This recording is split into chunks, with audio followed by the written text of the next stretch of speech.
And turn that on.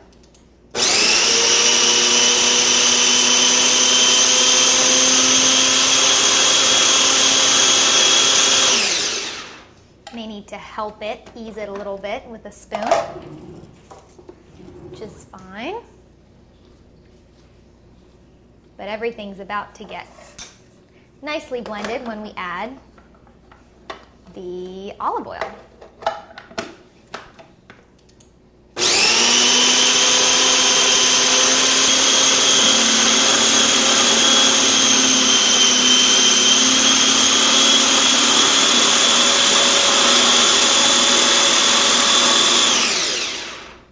That was roughly 2/3 of a cup of olive oil.